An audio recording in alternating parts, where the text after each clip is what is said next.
నమస్తే రమగారు. నమస్తే జయ. రమగారు, ఏదైనా మంచి స్టోరీ బేతాళ కథ చెప్తామా? సూపర్. చాలా ఇంట్రెస్టింగ్గా ఉంది జయ ఈ కథ మాత్రం. జనరల్గా బేతాళ కథలు చాలా బాగుంటాయి కదా. అవునవును. అసలు ఇది భలే సబ్జెక్టు. ఓకే, చాలా బాగుంది. పట్టుబదలని విక్రమార్కుడు మళ్ళీ శ్మశానం లోపలికి నడిచాడు, చెట్టు ఎక్కాడు, కళేబరాన్ని భుజాన్ని వేసుకున్నాడు, నడుస్తున్నాడు. శవాన్ని ఆశ్రయించుకుని ఉన్న బేతాళుడు ఇలా చెప్పడం మొదలుపెట్టాడు. మార్గాయాసం తెలియకుండా ఓ కథ చెప్తానని. పూర్వకాలంలో యమధర్మరాజు యముడు భూలోకంలో పుట్టాడు. భూలోకంలో ఎందుకు పుట్టవలసి వచ్చింది? మాండవ్యుడు అనే మహాముని ఒక చోట తపస్సు చేసుకుంటూ ఉంటే ఆయన పక్క నుంచి కొంతమంది దొంగలు పరిగెత్తి పారిపోయారు. ఓకే, ఆయన చూడలేదు. అయితే వాళ్ళు వెళ్ళిపోతుంటే వాళ్ళ చేతుల్లో నుంచి డబ్బు మూట కొంత ఈయనున్న ప్రాంతంలో పడింది. ఈయన్ని కూడా దొంగగానే భావించి రాజభటులు ఆయన్ని పట్టుపోయారు. రాజుగారు దొరికిన దొంగలందరికీ కొరత విధించాడు. ఆ దొంగల్లో ఈ మాండవ్య మహాముని కూడా ఉన్నాడు. మాండవ్యుడిని కూడా కొరతేశారు. కొరతేస్తే కొరత వేయటం చాలా భయంకరమైన శిక్ష. ఇట్లా పొడుగాటి శూలం ఉండి శూలంలోకి ఇలా దింపేస్తారు పైనుంచి మనిషి లోపలికి. నిదానంగా కిందకి వెళ్తూ ఒక రోజున్నర పడుతుంది ప్రాణం పూర్తిగా పడడానికి. అపరిమితమైన నరక బాధను అనుభవిస్తారు. ఈ నరకాన్ని అనుభవించి మరణించిన మాండవి మహాముని యమధర్మరాజుని అడిగాడు, నాకు ఇలాంటి మరణాన్ని ఎందుకు ఇచ్చావు? నేను ఏ తప్పు చేయలేదు. పైగా నేను మునిని. అంటే నువ్వు చిన్నప్పుడు తూనీగలకి రెక్కలకి ముళ్ళు పెట్టి ఆడేవాడివి.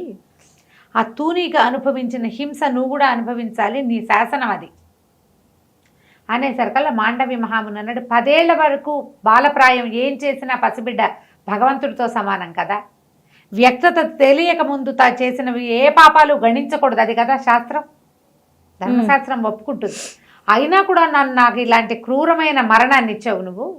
నీకు మనుషులు చేస్తారు ఇట్లా,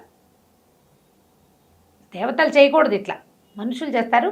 మానవ జన్మ ఎత్తు 100 ఏళ్ల పాటు అని శపించాడట యముణ్ణి. ఈయన శపించాడు. 100 ఏళ్ళు, కొన్నేళ్ళు, కొంత సంవత్సరాలు. అదేలేండి. మాండవ్య మహాముని శాపాన్ని అనుసరించి ఈయన మహాభారత కాలంలో విదురుడుగా జన్మించాడు. బాగుందిగా. ఈయన విదురుడుగా జన్మించిన కాలంలో ఆర్యముడు అనే ఒక దేవుడు ఈ యమధర్మరాజుగా ఉండేవాడు. ఈయన విదురుడుగా జీవితాన్ని చాలించుకున్న తర్వాత వెనక్కి వెళ్ళాడు. అక్కడ ఏం శిక్షలు ఆగల. ఈయన ఇక్కడ పుడితే అక్కడ ఇంకోళ్ళు ఉన్నారు, ప్రాక్సీ ఆర్యముడు ఉన్నాడు. అయితే ఆర్యముడు ఏం చెప్పాడంటే పదవి నుంచి మళ్ళీ వెళ్ళిపోతాంటే ఈయన లేనంతకాలం ఆయన పనిచేసి వెళ్ళిపోతూ, ఎంతమంది పాపులకో శిక్షను వేశానన్నా, కానీ ప్రతివాడు మా ఆవిడ వల్ల తప్పు చేశా, ఆ అమ్మాయి వల్ల తప్పు చేశా, ఈ స్త్రీ వల్లే ఈ పాపం చేశానని చెప్తున్నారు. స్త్రీలే కారణంగా కనపడుతున్నారు మానవుల పాపాలకి అని చెప్పాడు. ఈ అమ్మాయి వల్లే నేను చేశాను అని చెప్తున్నారు.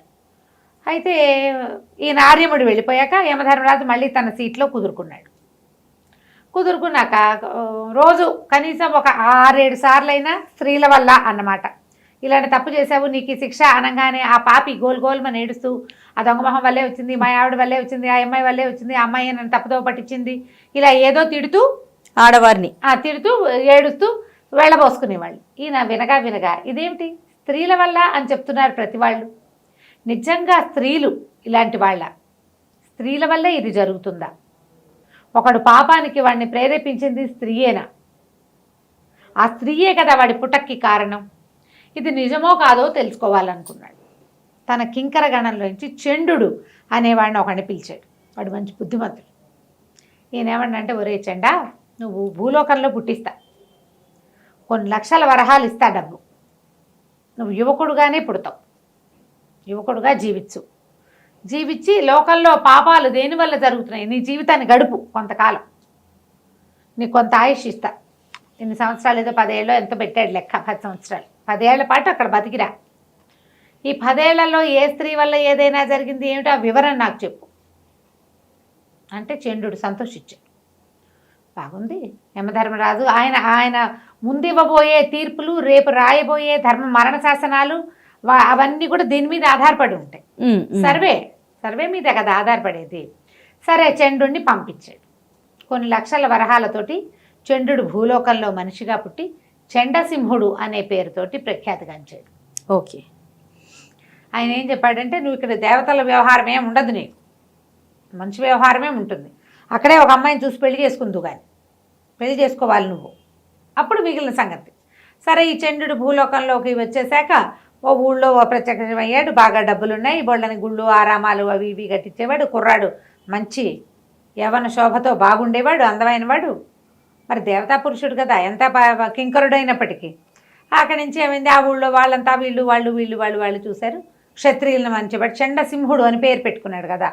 సరే, ఒక క్షత్రియ కాంతతో పెళ్ళయింది. ఆ పిల్ల పేరు సౌదామిని. వాళ్ళకు రూపాయి లేదు, కానీ వంశగౌరవం చాలా ఉంది. అమ్మడికి ఆత్మాభిమానం మెండుగా ఉంది. మా నాన్న మా అమ్మ గొప్ప, అక్కడ రూపాయి లేదు వాళ్ళ దగ్గర, వంశగౌరవం మాత్రమే ఉంది. ఆ అమ్మాయిని పెళ్లి చేసుకున్నాడు. పిల్ల చక్కటిది, బుద్ధిమంతురాలు, ఆత్మాభిమానం ఉన్నవాళ్ళు ఎవరికైనా మరి ఆరాధనీయంగానే ఉండాలి. ఎప్పుడు కూడా అభిమానం ఉంది అమ్మాయికి. చేసుకున్నాడు. ఇంక అక్కడి నుంచి ఆవిడ క్రమంగా ఎలా అయ్యిందంటే, ఆవిడ మహారాణి, ఆయన సేవకుడు. ఆవిడ అడుగుతుంది, ఆయన చేస్తాడు. ఆవిడ చెప్తుంది, ఆయన చేస్తాడు. ఆవిడ ఏది చెప్తే అది శాసనం. ఆవిడ శివగామ అయిపోయింది. ఇవి చేసేవాడు. క్రమంగా అమ్మాయి ఏం చేసింది, వాళ్ళ కుటుంబం మొత్తాన్ని ఇక్కడ స్థిరపరిచింది. చెల్లెళ్ళిద్దరికీ బ్రహ్మాండంగా బోడంత కట్నం ఇప్పించి బ్రహ్మాండంగా పెళ్లిళ్ళు చేసింది. ఒక వాక్యం తేడా వస్తే ఒప్పుకునేది కాదు. తన మాట చెల్లపోతే కుదరదు. ఒప్పుకునేవాడు అతను. అట్లా అమ్మాయి మాటకు ఒప్పుకునేవాడు. ఆవిడకి అలా సాగిచ్చేవాడు. అక్కడి నుంచి ఏం చేసింది, ఇద్దరు తమ్ముళ్ళు ఉన్నారు, అన్నదమ్ములు ఇద్దరు ఉన్నారు. వాళ్ళిద్దరికి ఏం చేసింది, మరి సముద్రం మీద వ్యాపారం చేస్తారు, మా తమ్ముళ్ళు పెట్టుబడి పెట్టాలి నువ్వని. బావమరుదులకు పెట్టే బావలు ఎంతమంది ఉన్నారు లోకల్లో. తమ్ముళ్ళకి చెల్లెళ్ళకి దోచిపెట్టేసే అక్కయ్యలు కూడా లోకంలో చాలా మంది ఉంటారు. పుట్టింటికి దోచిపెట్టే వాళ్ళు ఉంటారు. ఈ సంసారం నాది, దీన్ని నేను బాగు చేసుకుని నా దగ్గర ఎక్కువైంది పెడదాము అన్న ఊహ రాదు. చాలామంది ఉంటుంది, మొగుడు డబ్బంతా తీసుకెళ్ళి పెట్టేస్తారు. ఈవిడ కూడా అలాగే చేస్తుంది. ఇతనికి వ్యాపారం గీపారం ఏం లేదు, డబ్బులున్నాయి, వాడుకుంటున్నారు. క్రమంగా డబ్బులు తగ్గిపోవటం మొదలెట్టాయి. బావమరుదు ఇద్దరు సముద్రం మీద దేశాంతరం వెళ్ళి సంపాదిస్తారని చెప్తే వాళ్ళకి పెద్ద పెద్ద పెట్టుబడులు పెట్టి పెద్ద పెద్ద నౌకలు కొనిచ్చాడు. వాళ్ళిద్దరూ వెళ్ళిపోయారు. ఆడపిల్లలకి పెళ్ళిళ్ళు అయిపోయినాయి. సరే, ఈవిడిదంతా మంచి రాజాంగంగా, ఆవిడ ఎక్కడికి వెళ్ళినా సరే బళ్ళ మీదే వెళ్తుంది. ఎక్కడికి వెళ్ళినా ముందు గుమాస్తా వెళ్ళి అక్కడ ఏర్పాట్లు చేయడం అవన్నీ చాలా గ్రాండ్ లెవెల్లో ఉంది. గ్రాండ్ స్కేల్స్ అలవాటు అయ్యాక ఇంకా మారరు. అవును. క్రమంగా ఇతని దగ్గర డబ్బు తరిగిపోవటం మొదలుపెట్టింది. ఆవిడకి బోల్డ్ని హుకుములు ఉండేవి. ఆ గుళ్ళో అది చేయించాలి, ఈ గుళ్ళో ఇది చేయించాలి, వాళ్ళకి అది ఇవ్వాలి, వీళ్ళ ఇంట్లో ఫంక్షన్కి వెండికి ఇవ్వాలి, వాళ్ళ ఇంట్లో ఫంక్షన్కి పట్టీలు చేయించాలి. అంటే ఇక డబ్బు బయట నుంచి తేవటం మొదలుపెట్టాడు. ఒకటి అతను కొన్న ఆస్తులని అమ్మేశాడు. అయినా సరే ఆవిడ మాటకి తేడా వచ్చేదే కాదు, ఆవిడ ఒప్పుకునేది కాదు. చీల్చి చెండాడేసేది ఏదైనా తేడా వస్తే. డబ్బులంతా తగ్గిపోతుంటే ఇతను ఏమనుకున్నాడు, పోనీలే మరి బావమరుదులకి పెట్టుబడులు పెట్టి పంపించాం, వాళ్ళు సంపాదించుకు తెచ్చుకుంటారంటే. వాళ్ళు వన్ ఫైన్ డే తిరిగి వచ్చారు. వ్యాపారంలో అనుభవం లేని వాళ్ళు, వ్యాపారం చేయించాలని పెట్టింది కానీ బికార్లు అయి తిరిగి వచ్చారు. మళ్ళీ వాళ్ళు కూడా వీళ్ళ మీదే పడ్డారు. చూశాడు చండసింహుడు. దాదాపుగా 9 సంవత్సరాలు దాటిపోయింది. ఇతనికి 10 ఏళ్ళు ఇతని టైం. ఈ 10 ఏళ్లలో ఎంత భార్యాదాసుడైపోయాడో. అప్పులు తెచ్చి పెట్టాల్సి వచ్చేది. తన దగ్గర డబ్బులు లేవని ఆవిడకి తెలుసు, అయినా కూడా ఊరుకునేది. అయినా ఆవిడ ఒప్పుకునేది కాదు. తను ఏమనుకుందో అది చేయాల్సింది. ఎక్కడో చోట నుంచి తెచ్చిపెట్టేవాడు. తెలిసినా ఆవిడ హోషుకి తగ్గేది కాదు. ఏదైనా తేడా వస్తే మా వంశగౌరవం అంటుండేది. బాగుంది. ఇలా నడిచింది. 10 సంవత్సరాలు పూర్తయ్యాయి. చంద్రుడు చాలా క్షీణ దశకు వచ్చేసి దేవుడా నన్ను తీసుకెళ్ళిపో అనే స్టేజ్కి వచ్చేసాడు. ఎక్కడికైనా సందులోకి వెళ్తే అప్పులు వాళ్ళు వెంబడపడేవాళ్ళు. ఆస్తులు గీస్తులు అన్నీ పోయినాయి. భార్య గారి రాజ్యాంగానికి ఏ లోటు లేదు. ఈయన మాత్రం కట్టుగుడ్డలతోటి మిగిలాడు. మొత్తానికి నరకానికి చేరుకున్నాడు.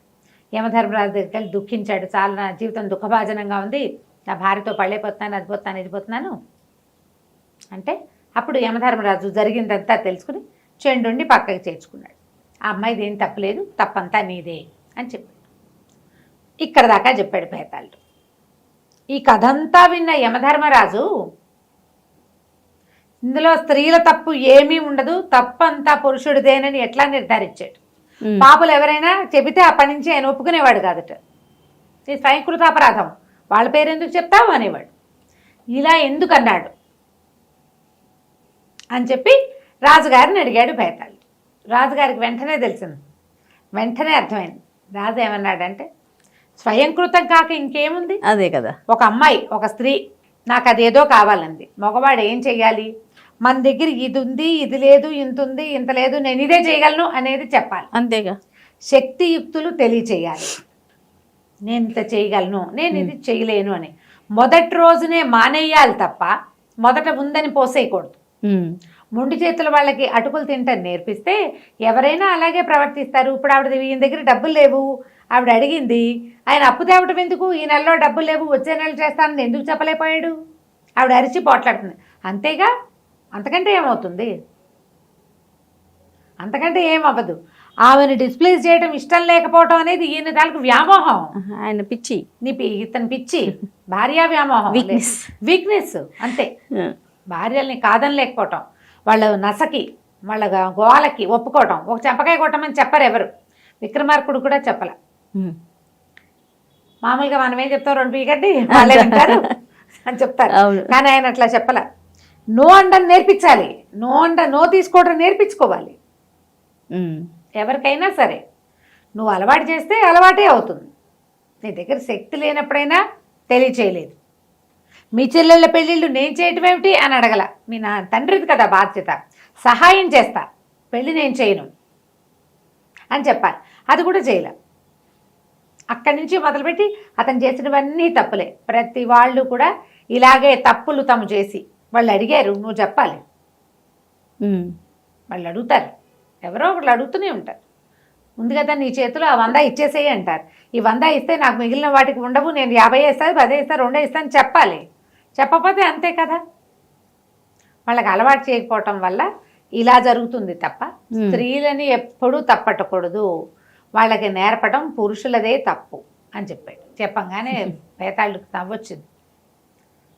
యమధర్మరాజు అంత తీర్పరివి నువ్వు, కానీ నువ్వు మౌనభంగం చేసావు కదా, మాట్లాడేసావు, మళ్ళీ కలుద్దాం అని చెప్పేసి పరిగెత్తుకుంటూ 7తో సహా వెళ్ళిపోయాడు. మళ్ళీ విక్రమార్కుడు ఏం చేశాడు, అక్కడి నుంచి వెనక్కి రావడం మొదలుపెట్టాడు. కథ కంచికి మనం ఇంటికి. సూపర్, నిజంగా చాలా బాగుందండి. నమస్తే రమ్మగారు.